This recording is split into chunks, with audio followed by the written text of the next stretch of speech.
Prepara las palomitas. Está a punto de empezar En Sincronía, el podcast hispanoamericano de traducción audiovisual, con Damián Santilli, Blanca Arias Badía y Guillermo Parra.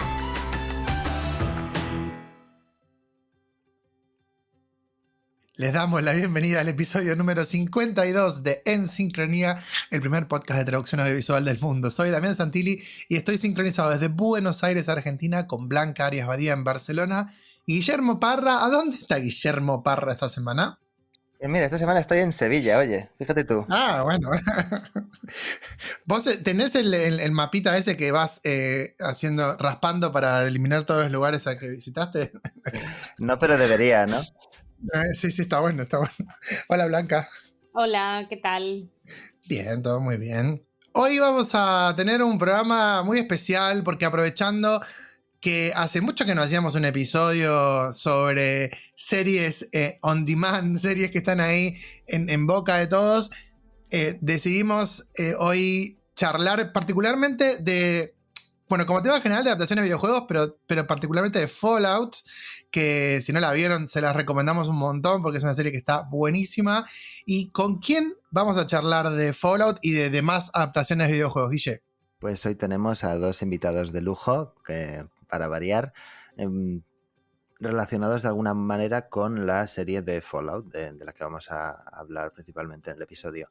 Entonces tenemos por un lado a Mario Pérez, traductor para doblaje desde 2014, pero en realidad traductor jurado desde bastantes años antes. Vive en Toledo y de hecho una anécdota curiosa es que yo le sigo mucho, sobre todo por la faceta que tuvo de grabar vídeos tocando la batería, que es un fiera de la batería, no solo traduciendo. Y actualmente a lo mejor se le conoce un poco más porque ha traducido muchos productos de Marvel, principalmente series. Y luego por el otro lado tenemos a Diana Díaz Montón, traductora de videojuegos, que lleva ya más de 20 años en activo, tiene su propia empresa, Native Prime, y que ha traducido un montonazo de grandes títulos, por poner algún ejemplo, Dragon Quest mismo, que es súper conocido, algunos más de los que nos hablará hoy en el programa.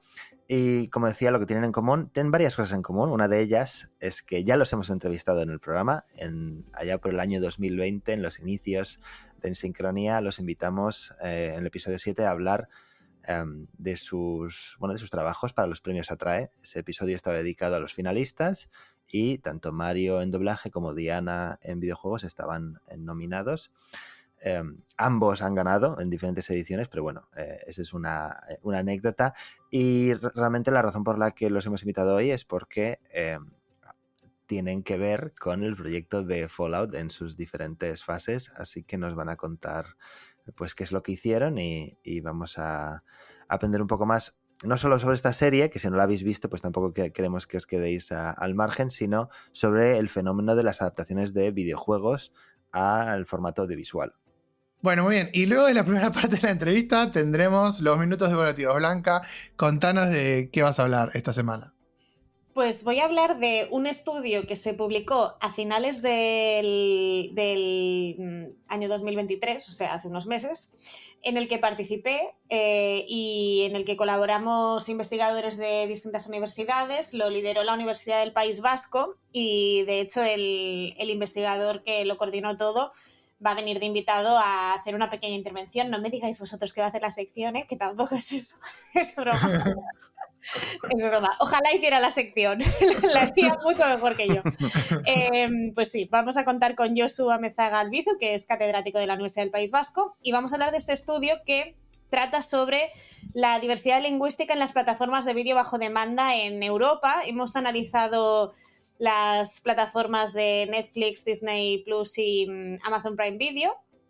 Y os vamos a dar algunas pinceladas de las conclusiones del estudio que hemos hecho y también voy a compartir, por supuesto, en la caja de información del podcast el enlace directo para quien lo quiera consultar. Ha sido un informe que nos ha pedido el Grupo de los Verdes, la Alianza Verde del Parlamento Europeo, y que hemos presentado, de hecho, allí mismo en el Parlamento Europeo y en otros foros aquí, de momento en Barcelona y va a haber algunos otros próximamente. Así que nada, estamos muy contentos y esperamos que le interese a la gente. Muy bueno, muy interesante, Blanca. Bueno, muy bien. Vamos entonces a escuchar, como siempre, la primera parte de la entrevista, después los minutos y después la segunda parte. Así que adelante con nuestro episodio de hoy. En Sincronía Podcast está auspiciado por Una, la mejor herramienta de traducción audiovisual del mercado, 100% en línea. En su suite encontraremos programas para crear, traducir, revisar, transcribir, convertir, codificar, pegar y comparar subtítulos. Además, cuenta con una aplicación para audiodescripción y un sistema de gestión de proyectos a la medida de cada empresa del medio. Su interfaz web es muy intuitiva y fácil de usar y nos permite trabajar como profesionales de la manera más sencilla. Además, podemos optar por distintos métodos de licencias, desde una semana hasta un año. También encontrarán en su web el programa educativo de Una para enseñar la herramienta en sus clases de la universidad, y de Pool, una base de datos creada para que se encuentren las empresas y los traductores audiovisuales. Pueden ingresar en una.net para probar el software gratis durante 4 semanas, mejorar su productividad y empezar a trabajar como profesionales hoy mismo. Y también recuerden que, gracias a este patrocinio del podcast, pueden acceder a un 10% de descuento en cualquier compra que hagan en la tienda de Una. Solo tienen que ingresar el código ENSINCRO10 en el carrito antes de pagar y listo. Pues ya estamos aquí con nuestros invitados de hoy. Tenemos por un lado a Mario Pérez. Hola, Mario. Hola, Guillermo, ¿qué tal? Bienvenido. Y a Diana Díaz Montón. Hola, Diana. Hola, ¿qué tal? ¿Cómo estás? Pues muy bien, con ganas de charlar aquí con vosotros, que bueno, ya lo hemos comentado un poco por encima antes, pero que os hemos invitado como expertos en este tema de adaptaciones de videojuegos. Tenemos a Mario por un lado especializado en doblaje, a Diana en videojuegos, y nos gustaría, así para empezar, que nos contarais pues un poco cómo habéis llegado al momento o a este proyecto que es Fallout, del que vamos a hablar un poco más en la entrevista. ¿Cómo habéis acabado en el Yermo y cuál es vuestra implicación en el proyecto? Bueno, pues yo empecé en el Yermo en el año 2008, que se dice pronto. Mi primera incursión fue con Fallout 3. Estaba trabajando en ese momento para Babel Media, una de las empresas que ahora forma parte de Keywords, y bueno, pues se pusieron en contacto conmigo, me dijeron que si quería localizar este videojuego, y además para mí fue un punto de inflexión en mi carrera, siempre lo menciono, porque fue la primera vez que confiaron en mí para localizar el juego completo. Entonces me dediqué a elegir al equipo con el que iba a trabajar. Yo fui la revisora y la traductora principal del juego, pero bueno, fuimos un grupo bastante grande de personas. Y bueno, pues cuando me dieron este pedazo de proyecto, pues la verdad es que no conocía mucho del juego. Las 2 primeras entregas, Fallout 1 y 2, no estaban traducidas de forma oficial, y una de las primeras cosas que hice fue ponerme en contacto con los traductores fans que tenían publicadas sus traducciones, pues un poco para ver cómo había sido el proceso, los términos que podíamos utilizar y demás. Pero digamos que esa fue mi vía de acceso al Yermo. Pues yo como jugador, fíjate, a mí alguien me pasó, ya no recuerdo quién, en el 98 yo creo, me pasó el primer juego en inglés y cacharreé un poco porque yo estaba muy picado por la época con este género de juegos. Antes de que cambiara a ser un shooter en primera persona, y me gustó. Lo jugué, me gustó, tal cual, pero bueno, como tantos otros que había, ¿no? Y luego ya sí me reenganché con el proyecto de Diana. Me reenganché con el 3, que yo lo tenía para la Xbox, para la 360. Y luego fui jugando a todos. Creo que el 3 me lo dejaron y el 4 me lo compré, el 76 me lo dejaron y el New Vegas lo compré, me parece. Y nada, yo conocía el juego ya de antes porque yo he sido muy gamer de toda la vida, y yo llegué al Yermo pues por encargo del estudio, porque de este proyecto se encargó de Lax, España, que era el estudio con el que yo ya había hecho anteriormente The Last of Us para HBO, y quedaron contentos con el resultado de aquella otra serie y supongo que, bueno, les entró otro juego, otra adaptación de otro videojuego de alto perfil y tal, y bueno, pensaron en mí para el proyecto y claro, yo encantado. Y así llegué al yermo. Tengo curiosidad porque la verdad es que yo me he sumado mucho más tarde.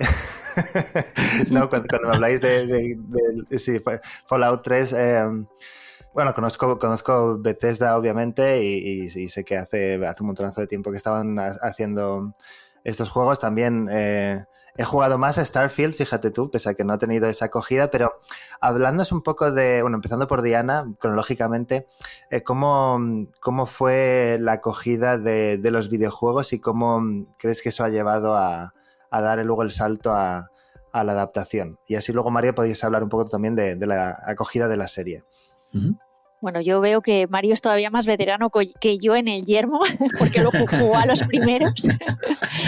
Pues ya digo que yo cuando entré en contacto con este título, la verdad es que no lo conocía y descubrí pues eso, que había una gran base de fans detrás. Como digo, no estaba traducido oficialmente y sin embargo había un grupo de fans que se habían organizado y lo habían traducido. Bueno, pues eso ya implica, ¿no?, que hay como mucha pasión detrás. Entonces, bueno, pues fue una gran responsabilidad trabajar en ese proyecto. Luego también trabajé en Fallout New Vegas y por desgracia pues no he podido continuar con la saga. Es la espinita que tengo en el corazón.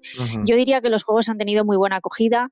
Yo cada vez que digo que he trabajado en Fallout, la gente es como wow, qué bueno, ese juego me encanta. O sea que sí que es un juego conocido y que bueno, de hecho por eso han continuado con él, ¿no? O sea, creo que el hecho de que haya tenido luego el Fallout 4, el 76 y que ahora hayan hecho la serie, pues es un reflejo de lo importante que es este título dentro de la industria, ¿no?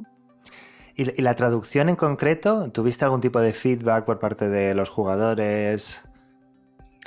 Pues en ese momento directamente no tanto. A ver, yo creo que también no es lo mismo las redes sociales hoy que hace estos años, ¿no? Que las cosas han cambiado mucho, pero sí que, por ejemplo, a lo largo de los años, o pues cuando he ido conociendo otras personas y he mencionado que había trabajado en Fallout, pues la gente siempre me dice, ¿eres tú la que pusiste lo del tocho mosca?, ¿no? Y es como, wow, ¿no?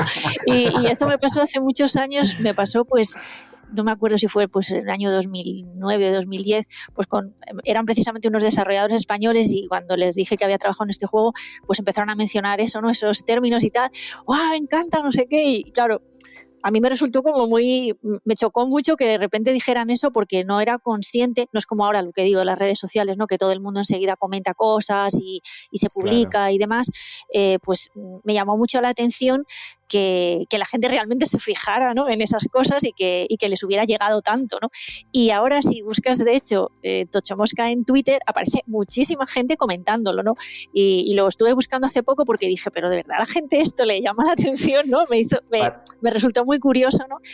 Y bueno, pues la verdad es que da mucha alegría ver que sí, que la gente se fija, para bien y para mal, lógicamente, ¿no? pero sí, no sé, he tenido así pequeños encontronazos con gente que sí que me ha mencionado algunas cosas. También hay quien me ha mencionado gazapos, porque el juego tiene bastantes gazapos de localización también. Y bueno, pues todos ellos, como a buenos hijos, los acojo con cariño, las críticas positivas y las negativas. Y para los que no sean tan fans de los videojuegos, el Tocho Mosca, danos un poco de contexto. Es un bicho gigante, o sea, en Fallout lo que ha ocurrido es que ha habido una guerra nuclear, por eso los personajes, los humanos, la gran mayoría están en refugios, hay otros que no han sobrevivido o que han mutado por el camino, pero claro, han mutado pues un montón de animales. Las cucarachas, por ejemplo, han mutado y se llaman mutarachas, y también las moscas han mutado y son gigantes. No te imaginas, Diana, lo que sentí que no usaran mutarachas en la serie, porque era la típica cosa que yo decía, a ver si sale y la suelto, y no pudo. Claro, no hay, ¿verdad? Yo también me quedé con la espinita, dije, porque salen en la serie, pero no las mencionan, y yo, me calles en la madre. Pero sí sale algún detallito como, yo que sé, un arma que sí que puedes utilizar para matar las mutarachas, pero... Claro, pero no dicen, mira, hay una mutaracha, ¿no? No. Exacto. Qué bueno. Bueno, y Mario todo lo contrario, ¿no? Claro que la serie ha salido muy recientemente, ahora de hecho estaba mirando, es lo más visto aún a día de hoy en IMDb, sigue siendo es una de las grandes series del año. ¿Cómo dirías que ha sido la acogida del público? A ver, yo antes de nada tengo que decir, o sea, que yo he bebido la fuente de la que yo he bebido para hacer esta serie es todo lo que hizo Diana en su día, y sin todo lo que hizo ella, esto habría sido imposible. O sea, yo muchas veces al investigar, mirar terminología y tal, veía soluciones que yo sabía que eran suyas y yo decía, es que es maravilloso. Entonces, antes de nada, a cada uno hay que reconocerle el mérito. Muchas gracias. Entonces, no es solo mío, porque no soy la única traductora, también hay que decirlo. Eres la única a la que conozco. Entonces, los demás que se den por agradecidos. En cuanto a la serie, pues muy bien. A veces pasa, te cae algún proyecto. Imagino que en videojuegos es distinto porque a lo mejor no puedes acceder a gameplay, no puedes probar el producto tal cual, pero claro, en productos audiovisuales tipo películas, series y tal, tú estás viendo el producto y pasa a veces que te llega algo que lo ves e inmediatamente y dices, esto va a ser un pelotazo enorme. A veces te lo esperas, es decir, si esta serie es una serie AAA y sabes que se han dejado $200 millones en hacer una temporada, pues te esperas, al menos en cuanto al nivel a valores de producción, te esperas un buen producto, ¿no?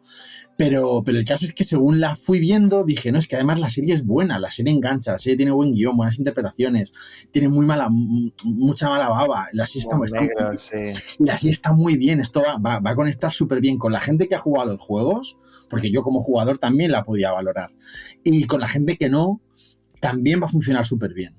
Entonces yo creo que la acogida de la serie ha sido buena, pero vamos, como era de esperar, viendo el tipo de material que teníamos, está muy bien.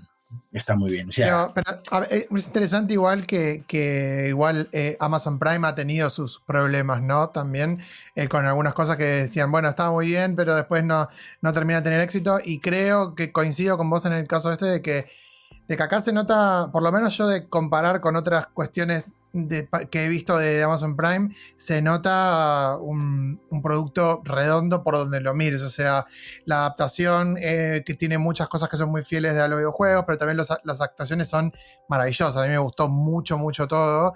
Pero bueno, creo que es un producto que uno puede decir de Amazon Prime que se superaron comparado con otras cosas, ¿no?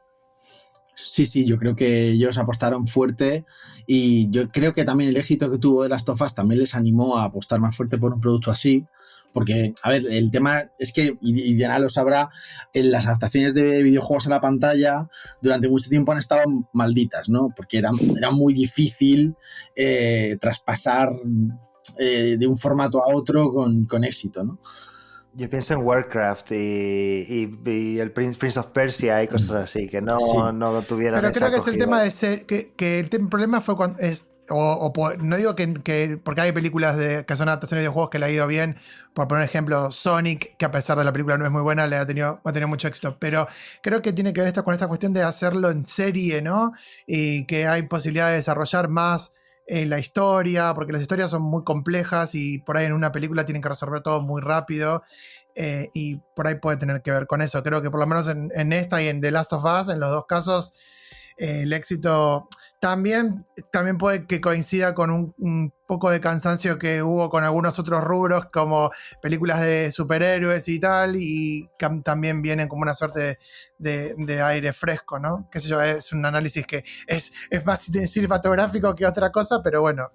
En cuanto a mundos de ficción, el sector del videojuego es un filón. Quiero decir, porque es un producto que es súper popular, como lo eran los cómics en su día, con algunas IPs, digamos, algunas que son conocidísimas por todo el mundo, y entonces, claro, hay un buen filón porque te ahorras tener que crear una serie original, pero al mismo tiempo, si sabes explotar bien la IP, tienes una legión de fans detrás que va a ir a muerte, y tienes un porcentaje de público asegurado a largo plazo. Desde luego. Además, bueno, ahora me imagino que lo habréis visto, ¿no? A raíz de estrenarse Fallout ha habido muchas encuestas, ¿no? De qué otra saga de videojuegos te gustaría ver adaptada, ¿no? Ahí también se demuestra, pues eso, el interés que hay por parte de los jugadores. Y luego lo que decíais, es cierto que la serie es un formato que funciona mucho mejor, porque sobre todo en estos juegos con unos universos tan grandes y con unas historias tan largas, hay que pensar que una película al final que puede durar 2 horas, 2 horas y media, pero claro, las historias de un videojuego se alargan durante muchísimas horas más, entonces concentrarlo todo en una película no suele funcionar bien, ¿no? ¿De y aparte, cuántas pues, palabras estaríamos hablando, Diana? Fallout 3 tiene 1 millón de palabras. Buah. Y New Vegas creo que con los DLCs y todo, pues era 1,5 millones por ahí, sí, es una barbaridad, son horas y horas y de eso juego. que son videojuegos de hace más de 15 años, porque los de ahora deben ser incluso más. Bueno, van por el estilo, o Sí, sea, sí. un RPG de estos grandes, los grandes se mueven entre el 1 millón y los 3 millones. No sé si Baldur's Claro. Gate han sido más de 3 millones de palabras. Pues Claro, sí, imagínate no sé poner eso en una Baldur's película. Gate. Acá estaba viendo, Diana, algo que decías, hay un listado de películas o series relacionadas con videojuegos para los próximos años y hay no menos de 70 en producción. Así que, Mario, si te llega a agarrar y dice, seguimos con esto, tenés trabajo para rato. Yo no puedo decir el qué, pero yo ya estoy con otra adaptación más trabajando, o sea que esto no para, o sea, y yo creo que probablemente sea un poco como la nueva corriente de adaptaciones que sucederá a los superhéroes. Esto irá por modas, imagino. Sí, pero creo que pasa algo, si bien hay un público que es histórico, como decían recién, de los jugadores y demás, también es cierto que también como pasó con Marvel y todo eso al principio, hay una enorme cantidad de mundos, de personas que nunca en su vida tocaron un videojuego de este estilo, o nunca en su vida, bueno, hoy es difícil decir que nadie jugó un videojuego, pero que hayan jugado, que conozcan. Son videojuegos conocidos dentro del mundo de los videojuegos, pero el que no está dentro de ese mundo es como en los cómics. De todas ¿no? formas, también tened en cuenta que el tema de las adaptaciones, sobre todo en cuanto a videojuegos, al final son vasos comunicantes. Es decir, hay mucha gente que no ha jugado a los juegos y a raíz de ver la serie ha pasado también a probarlos. Claro. O sea, el otro día leí, claro. y estos son cifras oficiales, las ventas de los juegos de la saga Fallout habían aumentado un 7.500%. ¡Qué barbaridad! Claro. No es un dato inventado, o sea, es un 7.500% las ventas del Fallout 4. Y claro. en el top 10 de videojuegos de Europa, de los 10 primeros puestos, 4 eran de videojuegos de Fallout. O sea, volvió a entrar en el ranking el Fallout 4, el 76, el New Vegas y el 3. Hablamos de que un juego de 2008, como es el Fallout 3, después de 16 años, ha vuelto a entrar en las listas de ventas europeas en el top 10. O sea, esto en términos de negocio, o sea, es algo que no se ha visto, además no se ha visto nunca, es un fenómeno económico. Y además, siendo juegos con unos años también, son más baratos que los AAA que salen ahora, con lo cual el atractivo para alguien que diga voy a ver qué tal, pues debe ser mayor. Y ahora que has mencionado esto de que las adaptaciones, claro, pueden ser en ambos sentidos, yo tengo también la curiosidad de, Diana, si te has visto en la situación de Mario, pero al revés, o conoces algún caso similar. Sí, bueno, hay videojuegos de Marvel, por ejemplo, ¿no? Hay bastantes videojuegos basados en Marvel. Yo, por ejemplo, he trabajado hace todavía más años, en el año 2006, trabajé en un juego que era el Justice League Heroes, que era todo del universo DC. Fue el primer juego que hice con temática de superhéroes. Y bueno, pues un poco como le ha pasado a Mario, ¿no? Que tuvo que investigar cómo era la terminología en los videojuegos. A mí me pasó al revés, ¿no? Tuve que aplicar a los videojuegos la terminología de todos los superhéroes. Y además en un momento crítico, porque pues desde hace ya muchos años se han empezado a cambiar los nombres de los superhéroes, ¿no? Los que antes se traducían en muchos cómics, luego ha dejado de hacerse y se han adoptado los nombres en inglés, por ejemplo. Y también trabajé en un juego de Cyanide de Juego de Tronos, donde pues igual tuve que buscar cómo se estaban traducidos la terminología en los libros, en la serie, para mantener esa fidelidad, porque lógicamente no puedes inventarte los términos que ya existen, ¿no? Y ahí sí Claro, que nos encontramos con, creo que había alguna discrepancia entre los libros y la serie. Creo recordar, algún término ¿Y ahí era un quién poco manda? diferente. Pues ahí manda el cliente, el que le tienes que preguntar a qué quiere que sea fiel. Creo que al final nos dijeron que fuésemos fiel a los libros. Sí. Vale. Curioso. Y bueno, todo esto hablando de documentación, entonces, bueno, comentadnos un poco cómo es vuestro proceso. Especialmente en el caso de Mario, que no creo que se pueda jugar todo el juego para ver cómo han traducido tal o cual cosa. El proceso, sobre todo, es, para empezar, verse muchísimos gameplays. Porque yo tenía el juego jugadísimo, pero claro, es que, como decíamos, es un universo tan grande que, claro, yo no tengo tan poco tiempo de ponerme a rejugar ahora y entonces tenía que refrescar muchas cosas, ¿no? Aunque ya las conocía, pero tenía que refrescar muchas cosas. Y luego, pues, recurriendo también a guías, recurriendo a colegas traductores, como es el caso de Diana, y pues con glosarios y demás. Todo viene a ser un poco lo mismo. A veces el cliente te facilita glosarios. Nosotros para The Last of Us, por ejemplo, el propio cliente nos facilitó un glosario bestial con el que pudimos trabajar sin problema. Pero claro, también tienes que conocer, en el caso de juegos como The Last of Us, que además tiene una historia, digamos, tienes que conocerte las escenas porque hay una narrativa, digamos. Los Fallout son más caóticos. En ese sentido íbamos cubiertos y también esta serie se seguía el canon, pero no seguía ningún juego en concreto. Era posterior a todos los publicados, cronológicamente. Entonces no había que tener en cuenta ninguna conversación, ninguna frase hecha, nada más allá de lo puramente terminológico. Y la verdad es que nos salvó el culo varias veces eso. Perdón, y ahí una pregunta, Mario, con respecto a eso, porque sí, justamente esta es una serie que por ahí hasta, porque vos decías, no hace falta volver a jugar nada, porque bueno, no es específicamente en ningún Fallout en particular, pero sí está el enfoque de mantener la terminología si aparece, ¿no? Entonces ahí, bueno, en algunos casos si está en el guión, fantástico, o si Diana justo es algo del Fallout 3, por ejemplo, o de otro de los juegos de Diana, perfecto. Pero si hay referencias, por ejemplo, de cosas que hablamos de los primeros dos, no tenían traducción, ¿no? Ahí el proceso creativo es más fácil, más difícil, cuando uno tiene la libertad de decir, bueno, puedo hacer lo que quiera porque no hay una traducción canon, pero también está el riesgo de la crítica. Eso a mí no me interesa demasiado eso porque como traductores no deberíamos preocuparnos demasiado por eso, pero bueno, de poder vos estar contento con lo que lográs con la traducción y que vaya con el estilo de lo que se viene haciendo y eso, ¿no? Sí, claro, a ver, lo importante también, sobre todo en una saga como esta, que tiene además un humor negro muy marcado, era, aparte de mantener la terminología, clavar el tono, que eso era lo más complicado. Eso normalmente ya te lo da un poco el guión. La traducción en España de Fallout es bastante fiel al tono de los guiones.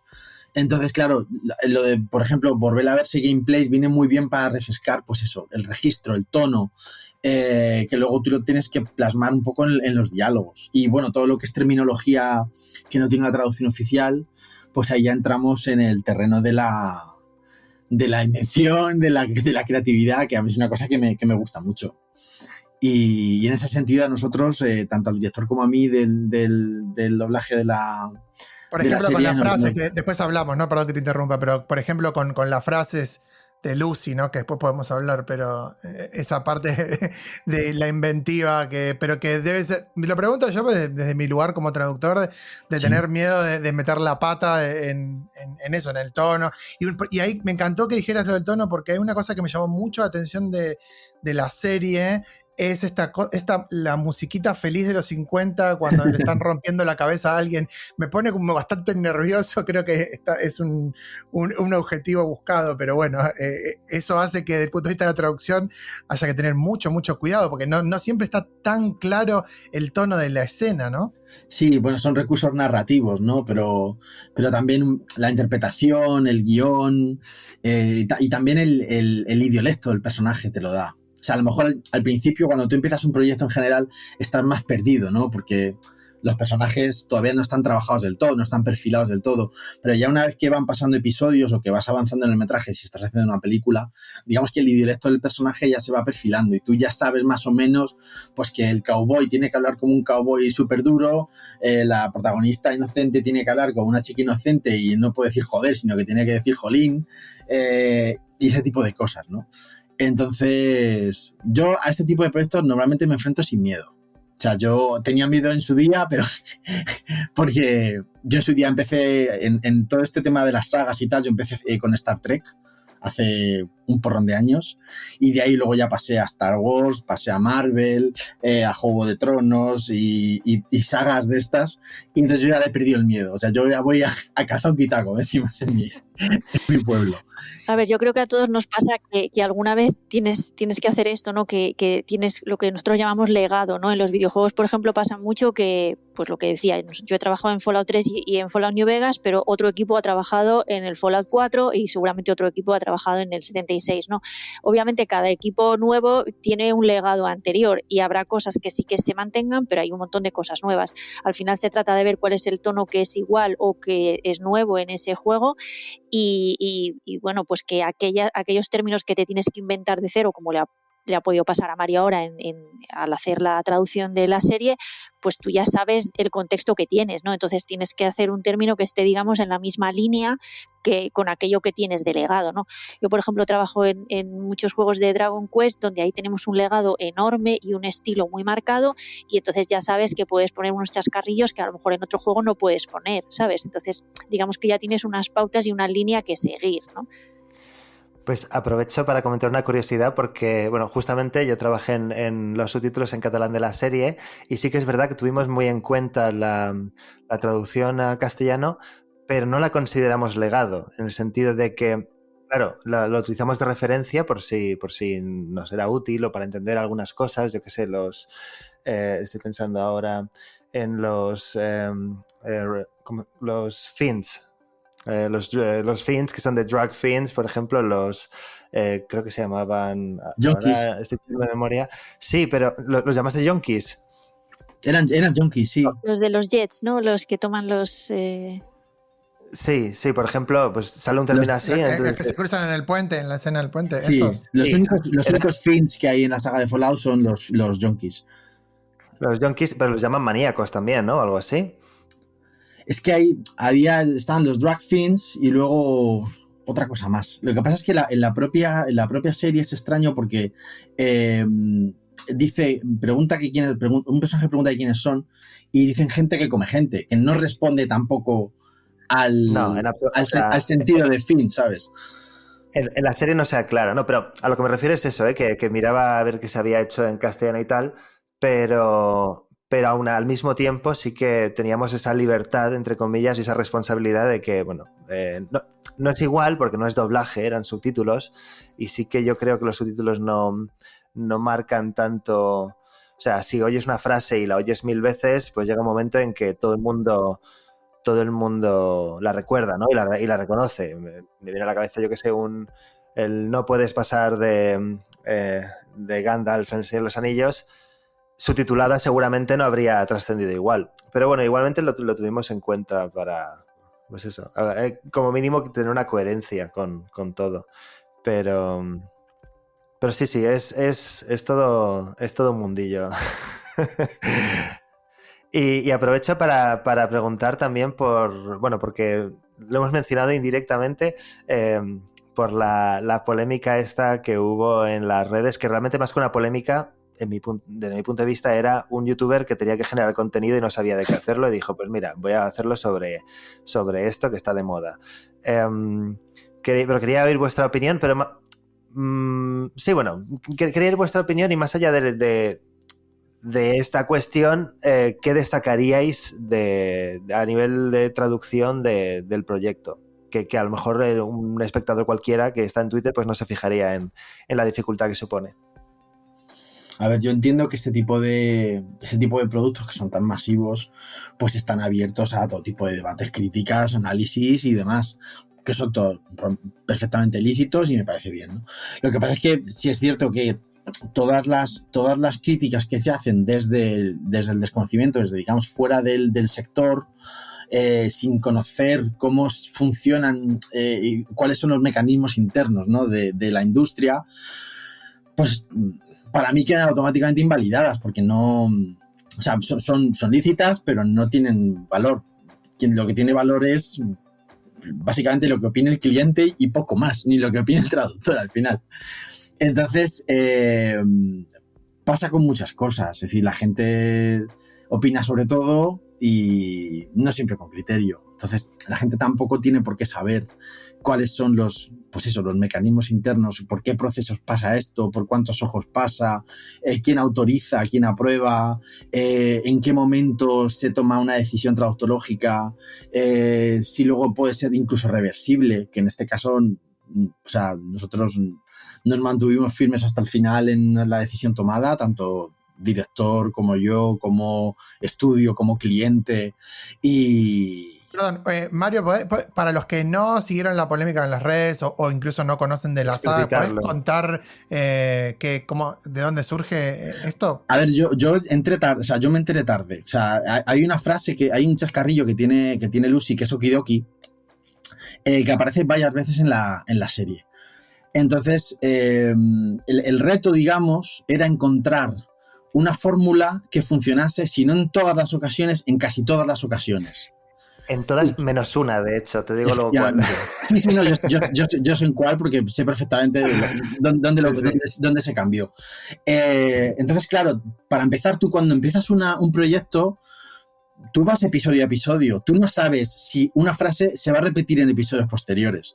La gente tampoco sabe con qué separación se graban los episodios. La gente tampoco sabe si a lo mejor eso se convierte en un chascarrillo en el episodio 5, cuando ya hay 4 episodios entregados. Que digo, no es el caso de esta serie, pero son cosas que pueden pasar perfectamente. Entonces, claro, en este caso el reto era encontrar alguna expresión que valiera para todo, que mantuviera un poco la inocencia, la simpatía y fuera reconocible para el público en castellano. Entonces, todo esto sirvió un poco como gasolina para el tan manido doblaje de cuál es el mejor, tan manido debate como cuál es el mejor doblaje, si el latino o el de España. Entonces, claro, los latinos empezaban a decir que cómo vamos a traducir okidoki por vamos al lío, que ellos dicen okidoki, que se entiende perfectamente, que cualquier persona lo entendería.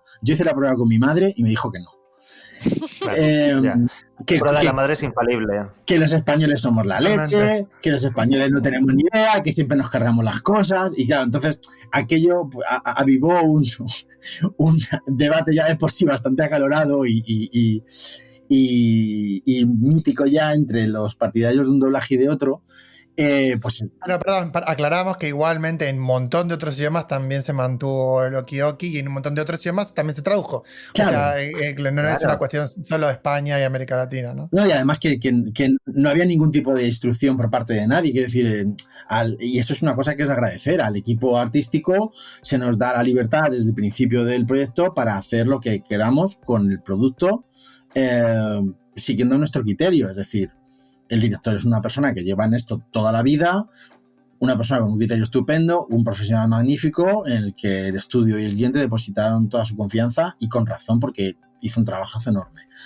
Y yo no llevo tantos años como él, pero quien mandase consideró que yo era la persona indicada y yo hice lo que tenía que hacer, ¿no? Entonces, claro, la cuestión, y esto ha pasado en este caso, pero es un ejemplo más, ¿no? Cualquiera cree que por saber inglés sabe traducir, y es un debate que, de nuevo, tenemos periódicamente y no es así. Pero claro, una palabra como ok, que parece tan reconocible, que parece que cualquiera puede traducirla, pues da lugar a todo tipo de comentarios sin demasiado criterio. Y entonces a partir de aquello se montó una bola de nieve, un efecto cascada. La mayoría de los españoles decían que les parecía guay, que les parecía reconocible, que les parecía simpático, que era un poco lo que se perseguía y tal. Algún español decía, pues yo habría dicho Kay McCain, que era una cosa que decía Leticia Sabater en España en los años 90. Sí, a eso te iba a preguntar, porque también está el factor por ahí de lenguaje anticuado también, ¿no? En ese... Yo igual sigo pensando, cuando pienso por adentro, y digo, ¿quién dice okidoki en América Latina? Digo, porque también eso no es reconocible, bueno, es relativo. Pues lo veían clarísimo, ¿eh? Todos lo veían clarísimo, ¿sabes? Sí, no, creo que pasa por una discusión de que por qué no podríamos decirlo, pero yo creo que igual habría que preguntar, pero muchos de los países que eligieron poner okidoki era por ahí una cuestión de sincronía labial y nada más. Pero igual o sea, y verlo en los subtítulos así okidoki también. No, a mí no me gustó, pero bueno, es poco importante lo que yo piense. Pero lo que quería es el tema también de... hay la otra que no llegué a verlo porque yo la vi toda, pero con la versión latinoamericana.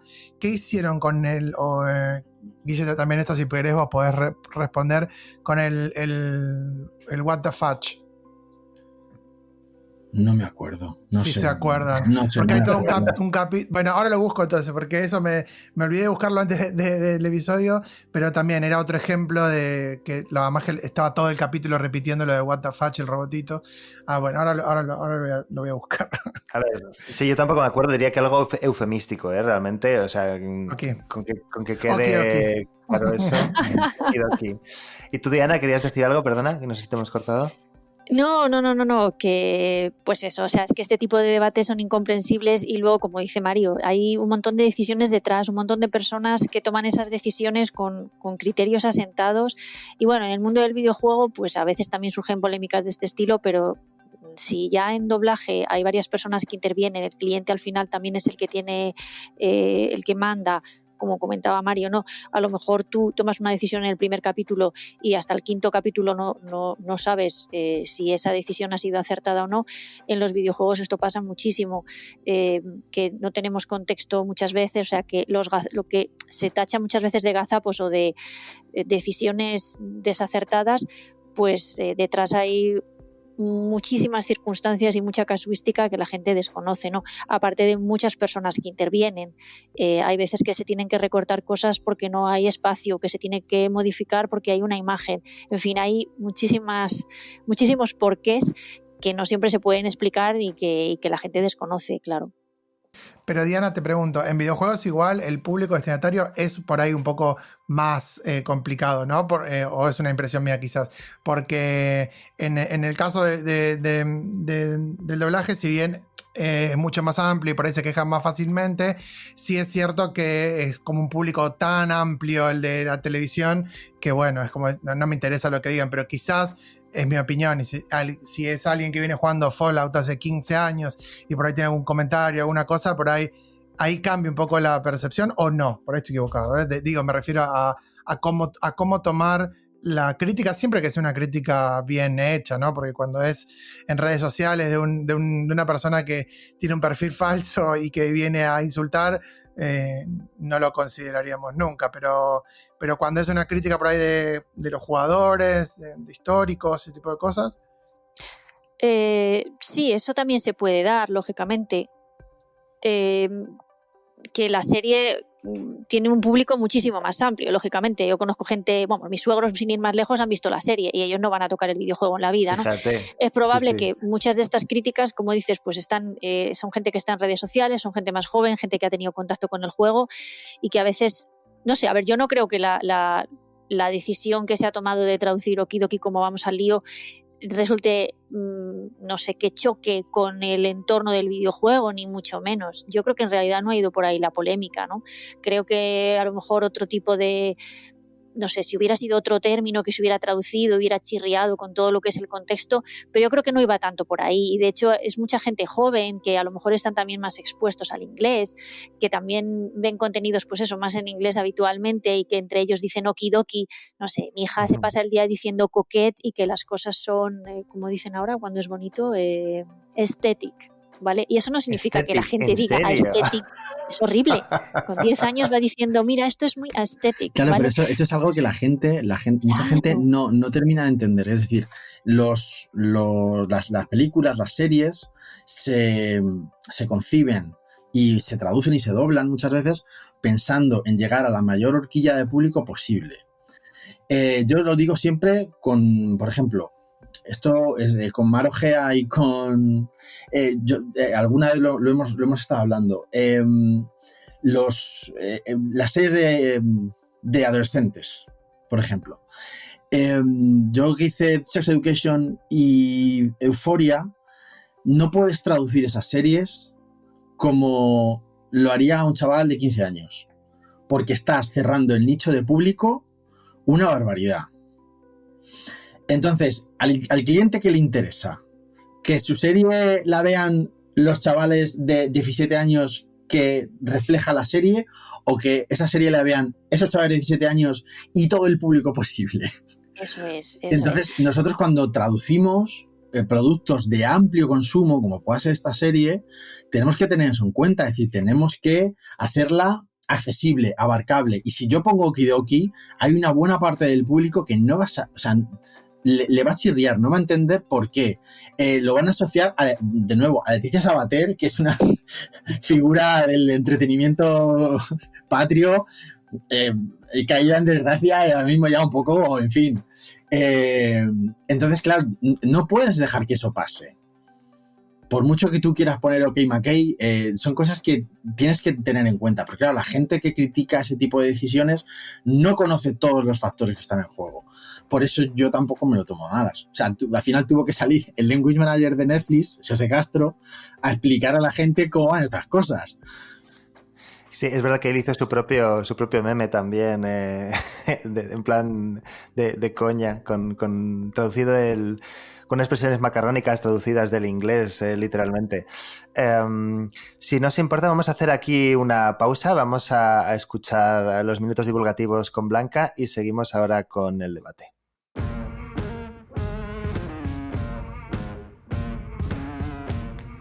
En este podcast no nos gusta que la investigación sobre traducción audiovisual y accesibilidad se quede guardada en un cajón. Empiezan los minutos divulgativos con Blanca Arias Badía.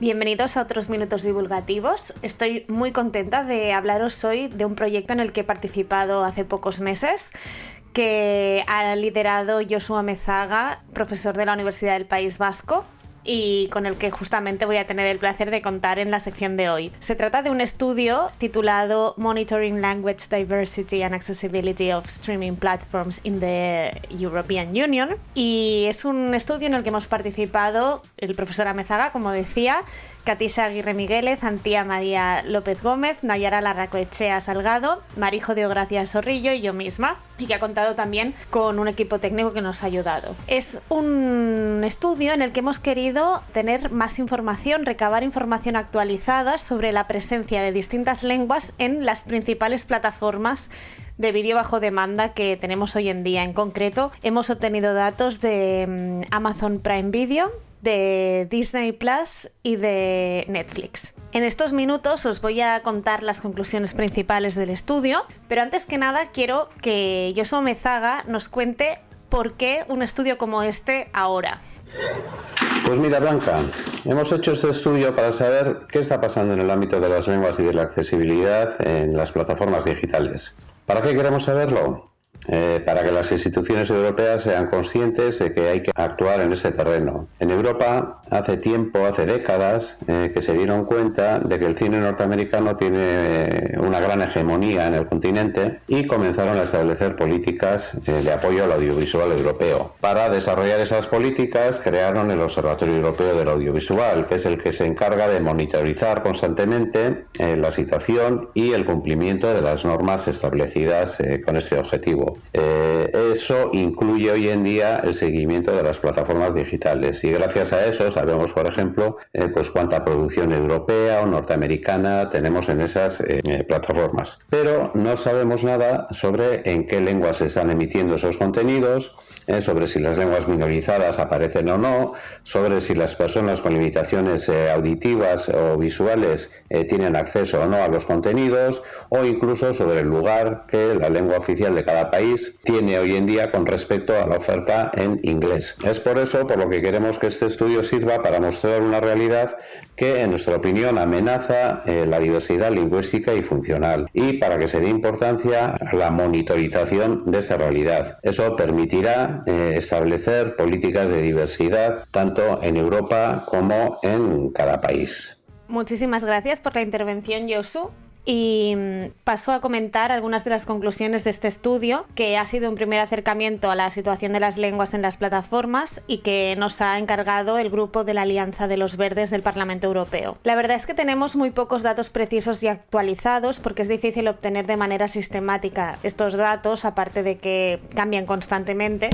Y es un problema metodológico que tenemos los investigadores que nos dedicamos a estos temas. Pero al menos ahora tenemos datos iniciales sobre la diversidad cultural y podemos sacar algunas conclusiones en cuanto a los derechos al acceso del contenido audiovisual en los países de Europa. El análisis que hemos hecho nos muestra un panorama de desigualdades enormes y nos plantea preguntas sobre la diversidad cultural que hay en el espacio audiovisual. Nos ha quedado clarísima la hegemonía de los productos de partida en inglés, también en cuanto a la producción en Europa y en otras partes del mundo, pero también hemos demostrado que el inglés predomina en la oferta lingüística de las plataformas. Esto pasa, aunque a diferencia de lo que ocurre con las lenguas de las producciones de partida, el número de idiomas a los que podemos potencialmente doblar o subtitular o ofrecer en una audiodescripción un contenido no es un número limitado. En cambio, nos hemos encontrado con que solo 5 de las decenas de idiomas minorizados protegidos por la Carta Europea de Lenguas regionales y minoritarias han accedido al espacio de estas plataformas. Son el catalán, el vasco, el gallego, el luxemburgués y el galés. La audiodescripción en concreto, que fue la parte de la que más me ocupé en el estudio, es escasa en todos los idiomas, pero especialmente en idiomas distintos del inglés también. Tenemos que pensar que la falta de audiodescripción dificulta el acceso a los productos culturales para las personas con discapacidad y que por lo tanto que no haya disponibilidad de estas audiodescripciones se puede interpretar como un hecho discriminatorio. En casi todos los países que hemos analizado, la oferta en inglés suele ser más alta que la oferta en los idiomas incluso locales del país. Eso ocurre tanto en las pistas de audio como en los subtítulos y en la audiodescripción.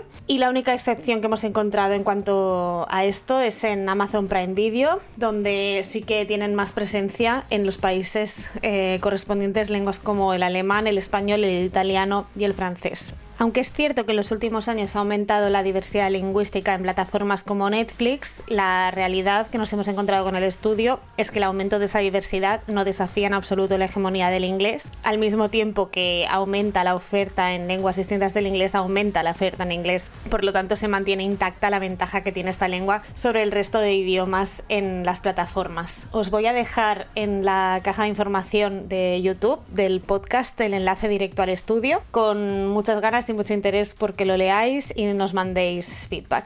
Muchas gracias y nos vemos en los próximos minutos divulgativos. Y ya estamos de vuelta. Muchas gracias, Blanca, por la sección. Me he dado cuenta de que he dicho antes debate, pero en realidad, bueno, debate no hay mucho porque estamos todos de acuerdo en lo que decimos. Quería aprovechar, porque como decía antes, lo he lanzado un poco, he mezclado varias preguntas, pero hemos hablado de la polémica, pero una parte de la razón de ser de este episodio era, pues eso, hablar de todo el trabajo que hay detrás y que no es tan visible para los trolls de Twitter y para otra gente que no lo conozca bien. Entonces, ¿hay algún aspecto, tanto de la serie como de los videojuegos, de traductológico que os gustaría destacar? Yo ya tengo alguno pensado, pero bueno, os dejo que respondáis vuestras preferencias. Diana. Voy yo si quieres. Bueno, el juego, ya he comentado antes, tenía 1 millón de palabras y fue un juego que tenía mucha chicha. Yo aprendí mucho aquí, esto fue un máster de localización avanzada, porque pasó de todo en este juego, ¿no? Desde, bueno, para empezar, el Fallout 3, como digo, era el primero que se traducía oficialmente, entonces no teníamos una referencia previa, pero sí había un universo previo y unas traducciones no oficiales que hubo que más o menos respetar, porque a mí me parecía que si tenía pues una base de fans tan potente, era importante hacerles un guiño y lanzarles un poco la caña, ¿no? Para no dejarles de lado, eso por un lado. Nos mandaron el glosario al principio de todo. El glosario, creo recordar que eran como 7.000 palabras o algo así, o sea, 7.000 términos, una barbaridad. De hecho, había un montón de cosas en el glosario que en realidad no tendrían que estar allí porque no eran términos como tal, sino palabras que aparecían en el juego. Nombres ¿vale? De países, ¿no? Bueno, había de todo, te puedes imaginar, o sea, porque habían incluido en el glosario pues todos los objetos con los que te vas encontrando por el entorno cuando vas investigando y te aparece, pues has encontrado, yo qué sé, esto que estás mirando aquí es un fregadero, y entonces te metían fregadero en el glosario, ¿no? Y la mitad, vamos, no la mitad, si había 7.000 términos, creo, lo estuve mirando hace poco, creo que a lo mejor 200, 300 tenían descripción, el resto no tenían absolutamente nada de contexto. Entonces, traducir todo aquello así a pelo antes de empezar a traducir el juego como tal fue un trabajo titánico, ¿no? Y luego, pues tuvimos bastantes problemas porque en el juego tú puedes configurar el personaje que manejas y puedes elegir que sea un hombre o que sea una mujer. Y eso hace que todos los parlamentos de ese personaje jugador, pues en teoría tendrían que estar en masculino o en femenino en función de quién esté hablando, ¿no?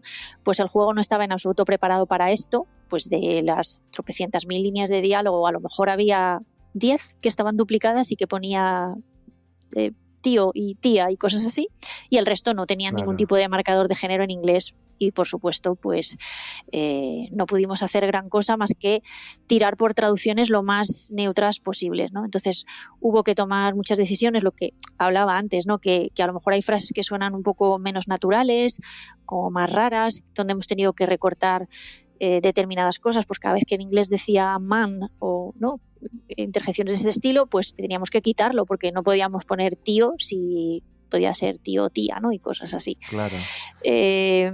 Luego también, pues los diálogos, por ejemplo, nos los dieron separados por personaje. Entonces teníamos todos los parlamentos de un personaje, luego los de otro personaje. Pero claro, esos personajes hablaban con otras personas. Y traducir, imagínate Mario, traducir solamente lo que dice Lucy sin saber la réplica de otro, pues aquello es... Yo creo que ya te lo he dicho en alguna ocasión y para mí la gente que los que traducís videojuegos sois superhéroes, básicamente. Aquello fue pues tremendo, ¿no? Se hizo lo que se pudo. Intentamos alinear como pudimos los diálogos de unos personajes con las réplicas de otros, pero obviamente no fue un sistema infalible, fue todo como muy de andar por casa y sobre la marcha. Además nos llegaba texto constantemente, teníamos que traducir los diálogos a la velocidad de la luz porque entregabas por la mañana y había una persona en sala grabando por la tarde, en fin... surgieron muchos problemas, quedaron muchas cosas que no estaban bien, el testeo lingüístico que se hizo no se hizo del juego completo, se hizo de algunas partes, se cazaron cosas... No les iban a pagar para que se lo pasaran al juego, ¿no? Imagínate que son 40 horas o 60 horas. Bueno, pues si eso pasara hoy, todavía habría algún tonto en internet que diría: Fallout 3 está traducido como el culo. Pues no sabes las penalidades que hay detrás de eso. La verdad es que fue un juego tremendo, tremendo. O sea, y el Fallout New Vegas, si no recuerdo mal, fue aún peor. Ya de pronto decían que hemos recibido 50.000 palabras y las necesitamos dentro de 2 días. Y era como, pero vamos a ver, esas 50.000 palabras no han surgido así de pronto, ¿sabes? Claro, alguien las ha escrito y tal, ¿no? Y no ha tardado 5 minutos en escribirlas, ¿no?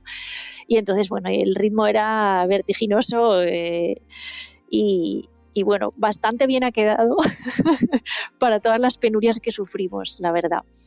Pero sí, tiene gazapos y tiene cosas. Muchas veces eso, de las prisas y de la mala organización y bueno, todo esto por supuesto sin ver nada del juego, nada. Si acaso imágenes sueltas por aquí y por allá, pero muy pocas. No, o sea, ver el juego, por ejemplo, como tal, no, en esa época era imposible. Así que fue curioso. Desde luego, pero luego has podido rejugarlo una vez acabaste el proyecto o no has querido volver a verlo. Pues a mí me da mucha cosa volver sobre Ya, los ya, juegos te entiendo, por eso. es que a mí porque, me pasa, ¿eh? Sí. Claro. Empiezas a ver cosas y se te comen los demonios, porque además dices, madre mía, si esto se ve fácilmente, ¿cómo es que no ha habido un testeo donde se hubiera cazado y se hubiera podido resolver, ¿no? Claro. Nos mandaron algunas cosas del testeo que se pudieron cazar, pero casi todo lo que llamamos cambios cosméticos, ¿no? Todo aquello que los textos que se solapan unos con otros, lo que es visualmente, ¿no?, imposible de pasar desapercibido, eso fue los cambios que más hicieron, pero a nivel ya más de afinar, pues eso, problemas sobre todo de contexto y así, pues no afinaron ahí mucho, la verdad. Y es una pena. Pero bueno, aún así, las críticas que he recibido siempre, la gente lo pone bastante bien y no sé, creo que han sido bastante buenos conmigo en ese sentido. ¿Y tú, Mario, qué querías contar? A ver, pues la pregunta era ¿dificultades? Sí, por ejemplo, te lo hago más fácil. Ella ha hablado de que, claro, en el juego, estamos hablando de 2008, pues claro, era personaje masculino, personaje femenino. Hoy en día, el equivalente que tenemos con el alza de pues, el lenguaje no binario y demás, eso se ha trasladado a la serie. Y de hecho, tú y yo tuvimos una conversación sobre este tema, así que cuéntanos un poco qué hay detrás, aunque sea por encima. A ver, pues con el lenguaje no binario, que se puede abordar de distintas maneras, pero de un tiempo a esta parte, salvo en productos con mucha carga LGTBI, por ejemplo, la preferencia de los clientes se viene situando un poco en la esfera de vamos a intentar sortear un poco esto y hacer lo que alguien definió una vez y me gustó mucho como traducción ninja.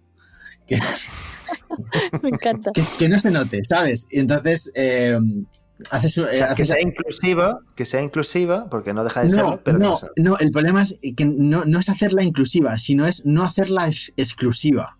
Es neutral, no marcar el género, claro, lo que nosotros lo llamamos no marcar el género. Claro, no hacerla excluyente, hacer una traducción cambiando ligeramente, adaptando un poco el original para que quepa un poco todo, ¿no? Y es un poco la tendencia que viene dándose en los últimos 2 años. Al menos en lo que he hecho yo, ¿eh? ¿Se acuerdan, Guille, perdón, Mario, del ejemplo concreto para que la gente que no vio la serie? En esta serie hay un personaje no binario y entonces hay ocasiones en las que es bastante fácil neutralizar, digamos, el género, pero otras era más complicado. Y yo creo que Guillermo y yo sí tuvimos alguna conversación sobre algún escollo en concreto que ahora mismo no recuerdo, porque desde que hice esta serie hasta ahora he hecho ya 200 cosas, pero sí que hubo algo, sí. Yo me acuerdo, por ejemplo, de que cuando le dicen a Maximus que ha hecho daño a su friend, ¿no? Entonces, claro, friend funciona perfectamente en inglés,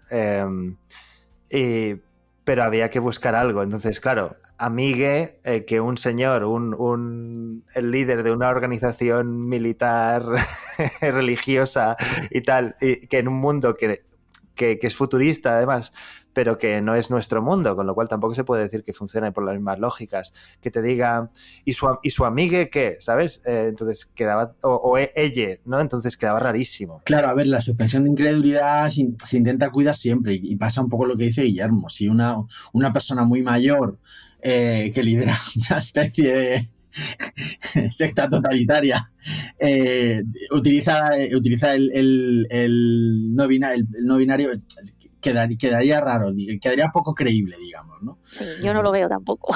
Claro, colega, o sea, pero por suerte, tu colega, ahí tiras de colega.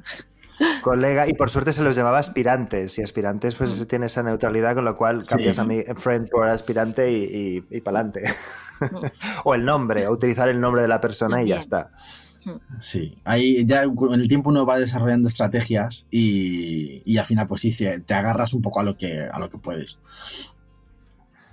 Estrategias ninja. Sí, traducción ninja, es genial. Tengo una curiosidad, Diana, porque antes has comentado, bueno, decías que hiciste esos 2 juegos y que luego ya Fallout se fue por otro lado, que obviamente doy por hecho que, como todos sabemos, esto es un sector, hay gente que está por la pasión y hay gente que solo está por el dinero. Y las empresas pues se rigen por muchos criterios, entre ellos el económico y relaciones empresariales y demás. Tengo la duda porque, claro, después de esos 2 juegos no había nadie, ninguna empresa ni ningún equipo mejor preparado para sacar adelante la traducción que vosotros. Teníais vuestro glosario y todo. Eso no lo ha visto nadie más, ¿verdad? ¿Eso se lo tuvieron que crear de cero la nueva empresa o cómo funciona? Yo entiendo que ahora mismo no recuerdo si, o sea, muchas veces te piden que devuelvas a tu cliente las memorias de traducción, los glosarios y demás. Los glosarios seguro que los tenía Bethesda. En cuanto a los textos, date cuenta que como esos textos están integrados en el juego, se extraen los de los juegos anteriores y con eso se puede crear una memoria igualmente. O sea que el legado queda en el cliente, sí. Y además es una práctica habitual. Desgraciadamente es raro el equipo que continúa de una entrega para otra, ¿no? Sabes que cambian de mano de agencia en agencia. Esto está a la orden del día, ¿no? Para bien y para mal. Y bueno, pues hay veces en las que a lo mejor no queda nada, pero es raro que no quede nada de legado. A lo mejor lo que está es mal organizado y te cuesta un poco más de trabajo sacar las cosas, pero sí, se queda. Es que es curioso porque, vale, en su titulación no es habitual. Me ha pasado alguna vez que sí que me han buscado a mí o han buscado a alguien que ha trabajado en el proyecto, pero no es habitual. No sabía en videojuegos. En doblaje, en cambio, sí. En este caso, Mario es un afortunado porque ahora si hay nuevas temporadas, casi podemos dar por hecho que si no hay problemas de coordinación, deberían mandártelas a ti, ¿no? Sí, en doblaje se mantiene la tendencia. En subtítulos no tanto, por lo que veo, porque a veces hay cambios de temporada a temporada, pero en doblaje en principio sí, que yo entiendo que además es la decisión más lógica y que más va a beneficiar al producto. O sea, de repente cambias al traductor, tiene otro estilo, tiene otro tono, no sé. O sea, a ver, en videojuegos lo que ocurre no es tanto que cambies al equipo de traducción como que cambie la empresa, o sea, que el cliente cambie de proveedor, que de proveedor siendo la empresa, y claro, con eso muchas veces cambia el equipo. Ahora bien, también te digo que las empresas lo que intentamos es pescar a esos proveedores, a esos traductores, no a esos lingüistas que trabajaron en proyectos anteriores. Si conseguimos averiguar quiénes son, que ese es otro debate, pero sí que se intenta que haya cierta continuidad. O sea, yo, por ejemplo, me he encontrado... un ejemplo es cuando trabajé en el juego de Layton, el de Catriel y la conspiración de los millonarios. A nosotros, cuando trabajamos en ese proyecto, no habíamos trabajado en un juego de Layton antes y lo primero que hicimos fue buscar quiénes eran los traductores que habían trabajado antes en Layton para ver si al menos algunos los podíamos incluir en el equipo, porque lógicamente ellos son quienes conocen ese producto y quienes mejor pueden continuar con esa saga, ¿no? Pero claro, cuando entran intermediarios de por medio y es al intermediario al que se cambia, ya el tema cambia mucho, claro. Claro, y además, bueno, hay que tener recursos para resolver lo que te enfrentes, ¿no? Porque dices que el cliente tiene acceso a esa información. Cuando yo subtitulo, mis clientes, claro que tienen acceso a esa información. Otra cosa es que me la den. Bueno, claro, esa es otra. Claro, o sea, es la 5ª temporada. Yo el año pasado hice la 5ª temporada de una serie romántica que, oye, se vio más de lo que yo pensaba que se iba a ver. Y lo primero que tuve que hacer, claro, si es la 2ª, dices, bueno, me la veo. Pero si es la 5ª, no te vas a poner a ver 4 temporadas. No te pagan para eso. Claro. ¿Cómo no, Guillermo? Por favor. No. Y además es una cosa romántica, ¿sí? ¿No? No. Muy mal. Virgin River se llamaba. Virgin River. Pero lo que sí que hice, que sí podía hacer, era, en el caso de los subtítulos, me descargué por mis propios métodos y solo con fines documentales me descargué los subtítulos de todos los episodios de todas las temporadas. Wow. Y con eso sí que te puedes crear tú mismo tus propios recursos o sea, los combino de una manera, los meto en diferentes documentos para que pueda hacer búsquedas rápidas y si un término sí que ha salido, lo utilizo. Pero claro, esto es algo que yo me lo monto y vete tú a saber quién tiene los recursos para hacérselo o el tiempo, o las ganas, a quién le pagan bien, etcétera. es... Bueno, como dice Mario también, es que no es lo que más sentido tiene para la calidad del producto. Tendrá sentido desde el punto empresarial por optimización de algo o simplemente por optimización de costes, aunque sea. Sí, pero también muchas veces es que hay mucha desorganización en muchas de estas empresas porque, pues eso, te encuentras con que los que hayan trabajado en los siguientes Fallout, pues yo creo que les habrán mandado las cosas. Ahora, ¿cómo se las han mandado? Pues vete a saber, porque ya te digo, yo he trabajado eso en los juegos de Layton, algo te dan, pero hasta que lo pescan, hasta que lo encuentran, hasta que te lo organizan, pues ya llevas la mitad de la traducción hecha, ¿sabes? Que muchas veces son cuestiones de que son empresas muy grandes y no todo está siempre tan organizado como debería. Uh-huh. La información está ahí. Pero está bien que en este caso pues sí que pudierais poneros en contacto para resolver dudas y tal, porque me viene a la cabeza un caso de hace poco que se estrenó en Netflix la película Damsel, que además habían aprovechado que sacaba la película para sacar el libro, pero se tradujeron en paralelo. Pero ninguno de los dos traductores, porque eso yo estaba cuando se encontraron, que eran Javier Pérez Alarcón en la serie, el doblaje, y Manu Viciano el libro, y ninguno de los dos sabía que el otro estaba haciendo... ¡Qué locura! Mira, Guillermo, ya es raro que pongan en contacto al traductor para subtítulos, el traductor para doblaje, poner en contacto al traductor de un libro, el traductor de la serie, es ciencia ficción directamente. Claro, pero forma parte de la misma estrategia de lanzamiento, que es lanzamos todos los productos a la vez para que una cosa se alimente de la otra, ¿no? Hay muchas decisiones de estas que son muy raras. Mira, en videojuegos también hay veces que los textos de marketing sí que los hace el mismo equipo que está traduciendo el juego, pero hay veces, sobre todo en estas empresas grandes, los publishers que tienen oficinas de marketing en distintos países, que son esas empresas locales las que traducen los textos de marketing y claro, en esos textos de marketing muchas veces se hace referencia a términos que aparecen en el juego y hay veces que se lo inventan. Y dices tú, pero vamos a ver, estamos trabajando todos en lo mismo. ¿Por qué no lo centralizáis?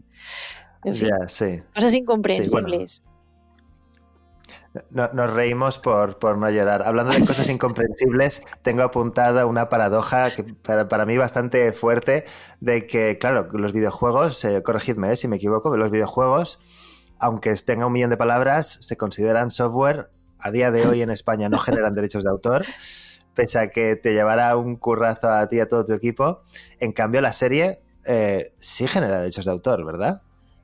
En principio la serie sí genera derechos de autor. Otra cosa es que Amazon, que yo creo que todavía no hay un convenio con Dama y no sé si está pagando derechos de autor.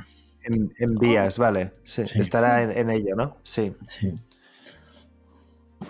Ahora procedo a llorar en un rincón. A ver, imagínate todas esas copias que has dicho antes que vendían del Fallout, aunque me dieran un mísero céntimo o algo. Claro, es que por eso también es algo que yo creo que tiene sentido luchar. En los subtítulos no sería gran cosa, o sea, tampoco diría que... Bueno, alguna vez me he pagado una cena con lo que he ganado por derechos de autor. Doblaje sí que es un poquito más. McDonald's. Una hamburguesa de €1, ¿no? Sin pepinillo, que para pepinillo no da. No, le faltaban 20 céntimos. No, pero es verdad, también claro, bueno, esto lo hablamos a fondo en el episodio que hicimos con Paula Mariani sobre derechos de autor, pero a veces cuando dices el porcentaje es un 1% o un 0,5%, pero no es de lo que facture la película o la serie o lo que sea. O sea, ya nos gustaría que fuera un 0,5% de millones. No, es de una cantidad determinada destinada a derechos de autor, que es una miseria, es poquísimo, sí. Muy poquito. Y bueno, y esto en España también, que para la gente que nos escuche en Latinoamérica también debe ser más ciencia ficción todavía, porque ahí no hay nada de eso, que me conste, ¿no, Damián? No. Menos que menos. Sí. Menos que menos. En fin. Yo tenía, no sé, Guille, que tenía ganas de que aprovecharlos, que los tenemos acá, y que nos cuenten también de algún otro proyecto. Sí, A buena idea. Mario ya sé que le queremos preguntar de The Last of Us, ya que estamos en temática, pero también Diana, si nos quiere contar de algún otro proyecto así también que haya enfrentado con todas estas dificultades que estuvo contando del caso de las diferentes versiones de Fallout. No sé si quién quiere empezar, pero aprovechemos que se dio súper dinámica la charla y está súper linda. Dale tú. ¿Empiezo yo? Ahora, venga, empiezo yo. A ver, yo en mi caso de Last of Us fue, a ver, como jugador fue un sueño, la verdad, porque pocos videojuegos en la memoria reciente hay con una historia tan potente, tan bien construida, tan recordada, tan seguida como Last of Us. Y la verdad es que yo cuando se anunció el proyecto di palmas con las orejas, como decimos aquí. Y cuando me llamaron para hacerlo, pues más todavía, ¿no? Y fue un proyecto que yo lo cogí con muchísimas ganas. El director, que era David García Vázquez, no había jugado al juego, pero conocía el proyecto, se empapó de cinemáticas, de gameplays, de absolutamente todo, y lo abordó con una pasión que yo he visto pocas veces, y yo he hecho mucho producto de un poco de esas características, y el caso de David fue maravilloso, y a mí me gustó muchísimo porque, sobre todo por ver bien plasmado el juego. Y ver que todos los cambios iban a mejor, y ver que no era una simple adaptación de un juego, sino que era una serie, digamos, con entidad propia, o sea, dramática, estupenda. Además, cuando tú terminas de hacer una traducción de un episodio y estás deseando empezar el siguiente, eso es buena señal siempre. Ya no porque sea más fácil o más difícil de traducir, sino porque te absorbe, digamos, ¿no? Y sueñas con él y te das vueltas y quieres presentar la mejor versión posible de tu traducción. Y eso pasó con ese proyecto, que tuvo pues, las típicas dificultades que tienen pues estos proyectos. Aunque Last of Us no tenía muchísima terminología, sí que había que estar muchísimo más pendiente de frases que fueran reconocibles o que fueran muy míticas dentro de la comunidad que sigue el juego. Y había escenas, sí, que estaban adaptadas igual que el videojuego había también. Escenas que estaban calcadas, sí, había escenas que estaban calcadas. Pero es que yo diría que hasta se veía, o sea, yo estaba viendo y le decía, esto es una misión del juego, o sea, tienes que ser, te dan el rifle francotirador y tienes que matar a todos los bichos que vienen, ¿sabes? O sea, es que sí. La propia forma de enfocar la escena era de hacer algo como jugador. Hay una en el episodio 2 yo creo que están buscando una puerta, como abrir una puerta por dentro para acceder a un sitio que es la Tienen típica que saltar, misión. Bajar, sí, es muy típico. Rodear. Son guiños para los jugadores y tal, pero están muy bien integrados en lo que es la serie, y tampoco es que entorpezcan el ritmo ni te saquen un poco de la escena. Y la verdad es que me gustó, porque ya te digo que veníamos de una temporada larga de adaptaciones fallidas, y claro, con esta las expectativas eran altísimas, y claro, yo lo pensaba, yo decía, y si cuando me ponga con ello resulta que la serie no funciona y la serie no es tan buena como queremos que sea, porque ahí me incluía yo, y luego vi el primer episodio y se me quitaron los miedos, entonces luego ya fue todo como la seda, la verdad, fue muy bien. El episodio de toda la vida de Bill y demás es súper emocionante, o sea... Es muy emotivo, y no tenía prácticamente nada de los videojuegos, una pequeña insinuación que se hace en el juego y tal y cual, y casi todo era material nuevo, y fue... Yo sí me emocioné traduciéndolo, o sea, a mí me pareció una de las mejores cosas que yo había visto en televisión o en cine en mucho tiempo, y de hecho creo que luego en los Grammys barrió, me parece. No, en los Grammys, perdón, en los semis. Los Grammys también, ¿no? Los Grammys, no sé si Santaolalla se llevó algo, a lo mejor también se llevó Santaolalla algo en la banda sonora, pero fantástico. Acá lo interesante también es que una de las cosas, digamos, desde el punto de vista de la serie en sí, es que había como en el aire como una suerte de cansancio con historias de zombies y qué sé yo, y aún así la serie logró ser un exitazo. Y así que está bueno que tanto como esta como con Fallout hay potencial de 5 temporadas, así que eso también desde el punto de vista laboral está buenísimo, ¿no? Sobre todo si se alternan. Si se van alternando un año uno, un Claro, año otra. eso sí estaría bueno, tal cual. También hay cansancio con los zombies, pero es que no es lo mismo, no es un virus, son hongos, ¿vale? Es muy diferente. Muy completamente distinto, otra cosa que nada que ver. Nada que ver. Y tú, Diana, cuéntanos un proyecto tuyo. Pues a ver, yo tengo un montón de proyectos, cada uno así con sus características. No sé, a ver, yo uno de los que suelo mencionar mucho es Ni no Kuni, porque fue un proyecto fuera de lo común y que probablemente no se vuelva a repetir nunca más en la vida, ¿no? También fue un proyecto en el que trabajé con Babel Media, esta empresa con la que colaboraba, y detrás es un Ni no Kuni, lo desarrollaron Level 5, está desarrollado también con estudio Ghibli, entonces tiene, bueno, pues toda esa sensibilidad que tiene el anime de estudio Ghibli, y el que era el coordinador de localización en Level 5 en ese momento es Richard Honeywood, al quien yo tengo muchísimo aprecio y una gran admiración, porque es una persona que respeta muchísimo la localización, sabe muy bien bueno, qué es lo que nos tiene que dar a los equipos de localización. Y fue especial porque, bueno, aparte de que sí que nos pagaron por jugar al juego, no solamente nos pagaron por jugar las 40 horas que duraba la historia principal del juego, del Ni no Kuni, sino que nos pagaron un viaje a los 3 traductores, porque aquí trabajamos 4 traductores, uno era interno de la empresa y los otros 3 éramos externos, y nos pagaron un viaje a Montreal nada menos para estar allí durante 3 semanas familiarizándonos con el proyecto, ¿no? Esto es algo que a día de hoy... Esto es una anécdota de Kiko, ¿eh? O sea... Es imposible. Qué locura, sí, sí. Una locura. O sea, no solo nos pagaron por... Cuando llega el mail, Diana, que te dicen que van a hacer eso, decís, esto es un phishing, algo así, me están engañando. Totalmente. Claro, te imagínate que te dicen eso, o sea, el viaje pagado, con el alojamiento, con dietas, más el trabajo, las horas de trabajo, todo remunerado. Para, pues eso, en la primera semana fueron 40 horas de jugar al juego para pasárnoslo entero. El juego además estaba en japonés, claro, todavía, pero bueno, aún así querían que nos lo pasáramos como pudiéramos para ambientarnos y demás, y las otras 2 semanas nos las pasamos los 4 traductores que estábamos allí dilucidando los términos de glosario. Igual era un glosario bastante extenso, con un montón de nombres de personajes, de lugares, los movimientos, los hechizos, en fin, infinidad de cosas.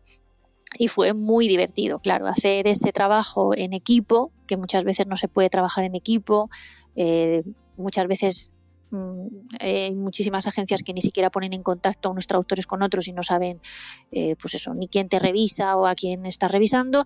Pues aquí era todo lo contrario, transparencia, comunicación y sentados alrededor de una mesa pensando, no, esto lo llamamos así, no, mejor lo llamamos así.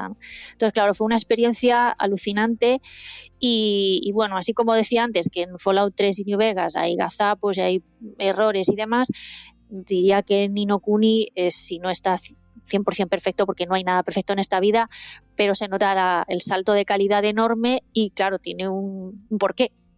Se le dedicó muchísimo más tiempo, mucho más cariño. Si hay una familiarización tan sólida como en este caso, luego la traducción va muchísimo más rodada, luego hubo un testeo en profundidad y claro, el resultado se ve. De hecho, la gente nos felicita por el trabajo, pero hay que felicitar a lo que es el equipo de localización y a la coordinación. Y el resultado, Diana no lo va a decir porque es súper modesta, pero el resultado es de premio porque se llevaron una trae. No, el Ni no Kuni 1 creo que, bueno, no, el Ni no Kuni no. Ese fue el Dragon Quest. En Dragon Quest nos llevamos un premio. El 11. Sí. ¿Os nominaron, puede ser? Yo creo que no, pero este es de hace muchos años también. Yo no sé si había ya premios, no había premios. No me acuerdo. Ay, no, sí, había premios, pero no, no me suena, O pues si me nominaron, yo no lo sabía. El premio te lo doy yo. El premio del público ya lo tienes. Muchas gracias. Y ya, los que nos estéis escuchando, ya sabéis, ahora todo el mundo a comprar Ni no Kuni para que suba también al sí, top 10 de ventas. Diana, todo ese proceso que vos viviste o ustedes vivieron con ese videojuego, ¿vos intentás en algún momento transferir transferirlo a otros clientes, no decir, che, mirá, con esta empresa hicimos esto y salió bárbaro, hagamos lo mismo, pero digamos, de dar esas recomendaciones, de decir, bueno, miren que puede pasar esto otro si no se hacen estas etapas, porque también a mí me pasa yo en traducción audiovisual hago mucho subtitulado y trabajo mucho, hacemos mucho inversa acá en la Argentina con clientes directos, ¿no? Trabajamos mucho con las productoras de manera directa con las películas.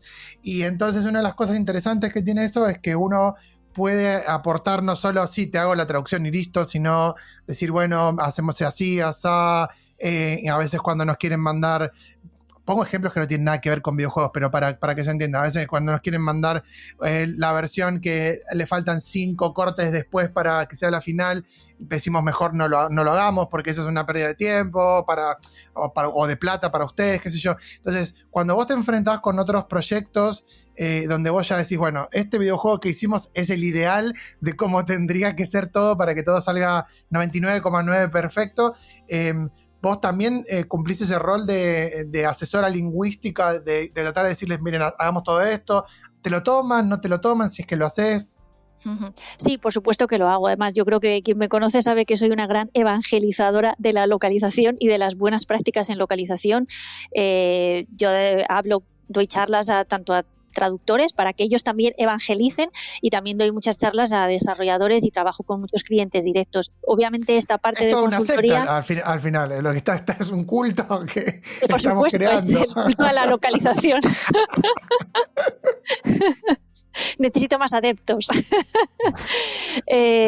Sí, por supuesto, esa labor de asesoría la llevo a cabo, y de hecho, pues a lo largo de los años, bueno, hay una serie de pautas ya un poco establecidas que se trata de trasladar, ¿no?, a los desarrolladores, pero yo tengo mi propio manual de buenas prácticas, y esto es algo que siempre, en lo que siempre hago hincapié, y desde luego la parte esta, como decía, de la familiarización, a mí me parece uno de los pilares más importantes.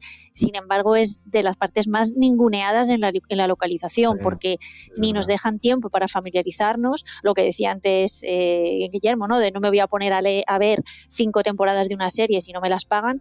Primero te tienen que dar ese tiempo dentro de los plazos del proyecto y te lo tienen que pagar.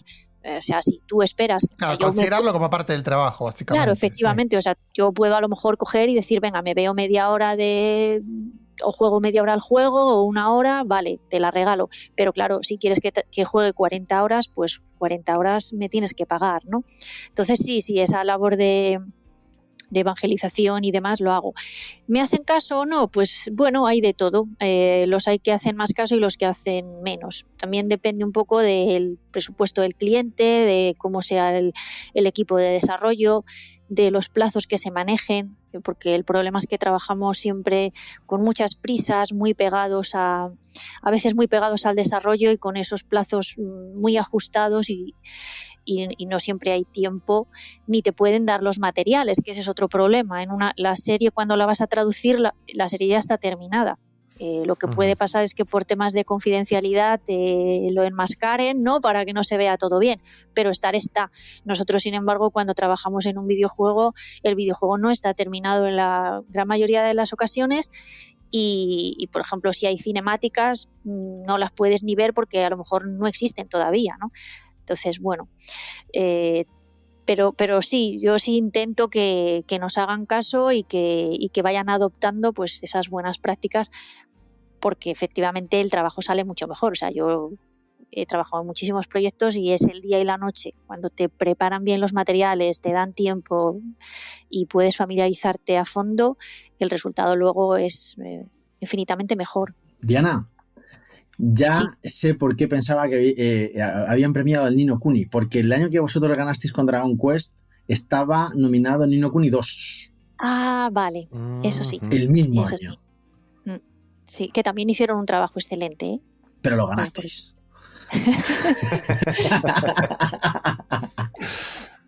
Y bueno, el Dragon Quest es otro regalo de proyecto.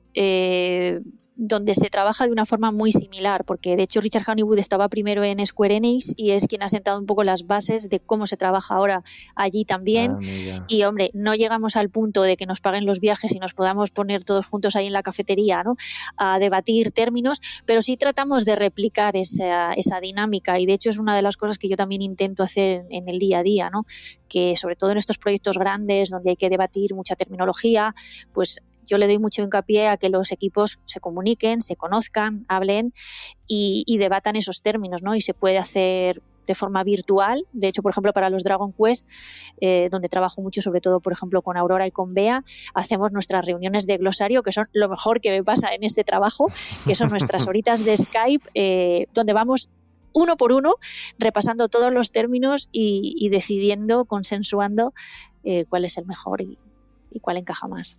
Me alegra mucho, Diana, que también hagas ese trabajo de evangelización con los traductores, con las personas con las que vos tenés en los cursos y clases, porque seguramente todo esto que vos contaste, que te pasó con ese videojuego, para muchos es fantasía, nunca se lo hubieran imaginado que fuera posible, y saber que todas estas cosas existen y que son a veces las mejores formas de trabajar, está bueno. Está bueno. Yo quiero, si me permite, Guille, retomar algo que mencionamos en la primera parte, que aparecían ahí por las redes, y preguntarles qué les gustaría que se adapte, qué videojuegos les gustaría que se adapte a una serie de televisión. Seguramente si vieron todo eso, o a una película, ¿por qué no? Si vieron todos esos comentarios en las redes, seguro que algo se les vino a la cabeza. No sé si por ahí Diana seguro me va a responder alguno de los videojuegos que ella tradujo. pero bueno, pero es una pregunta general. Tengo hasta mi propia preferencia. Dale, Guille, vos también. No, pero hay alguna cosa general sin relacionada con los trabajos. De curiosidad nada más. Pues yo no sé. No sabría. Mira, yo de Nino Kuni querría... también hicieron una película. De ¿Ah, sí? Kuni y película también, sí. Ah, qué no bueno. Sé. Guillermo, tú lo tienes querría claro. que hicieran algo de Final Fantasy. Sí. Porque hicieron una película que no tenía absolutamente nada que ver con los videojuegos, ni con el mundo, ni con nada, que no estaba mal, o sea, no me disgustó, pero no era el mundo de Final Fantasy, y además con la tecnología que hay ahora para hacer, no sé si un live action, porque bueno, el live action de One Piece ha sido todo un éxito, que hasta ahora lo sabía que también eran bastante malillos, entonces a lo mejor se animan ahora a hacer algo así. Podría ser animación o live action. Yo me conformo con las dos cosas. Yo voy a tirar por la vieja escuela y voy a decir una adaptación de Jak and Daxter, que era un videojuego de Naughty Dog de hace un porrón de años para la Play. La Play 1 o la 2.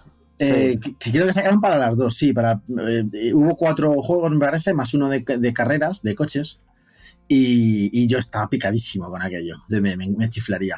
Y si lo hicieran en animación y me la dieran a mí, sería la leche.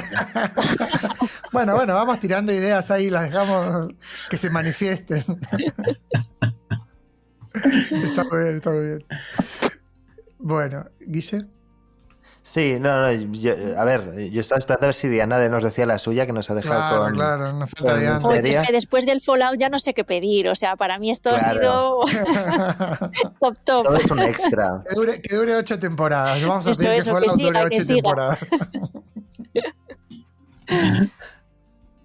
Bueno, pues yo creo que aquí, chicos, lo podemos dejar. Ha sido un gustazo charlar con vosotros. Ha sido un gustazo también ver la serie y disfrutar de la traducción. Los juegos yo aún no los he explorado, pero debería. Y no sé si hay alguna cosa que os haya quedado en el tintero y que queráis sacar ahora. Si no, hable ahora o calle para siempre. Por mi parte, poco más, la verdad. Muchas gracias por invitarnos a rajar.